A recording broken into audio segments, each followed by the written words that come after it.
Yes, hi guys. Gawa tayo ng guacamole dip.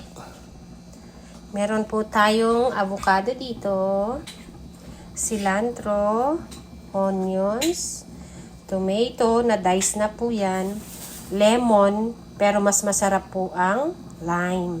Pero wala po kaming nabili. Meron po tayong asin, paminta, at garlic. Chop. Chop-chopin natin ang cilantro.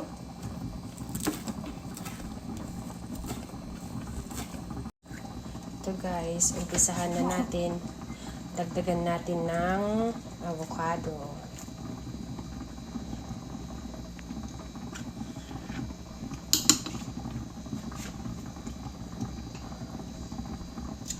More avocado.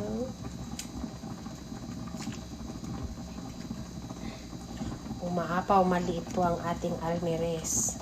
Pasensya na. At pinagutan po para mas malaki.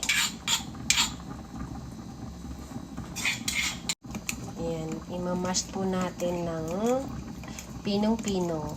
Mas mura sa... Then we add tomato.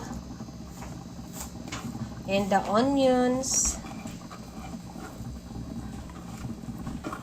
Yan po, halu-haluin lang po natin yan.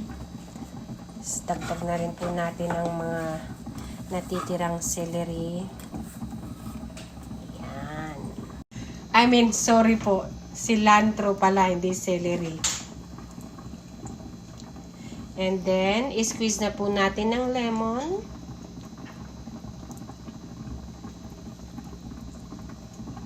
Hindi po kasi ako nakain ng cilantro kaya nasabi ko celery. Lagyan po natin ng konti lang na garlic salt. Is it garlic salt? Yes. Garlic salt, paminta, at ng asin. Para po magkaroon ng lasa. Tapos,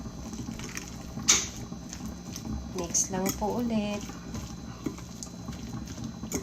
Ito po, masarap po siya pang dip ng mga, kahit yung chips. Actually, para sa chips talaga ito. Pero this time po, gagamitin po namin siya pang dip ng chicharon or ng pork belly. Thank you guys! Bye!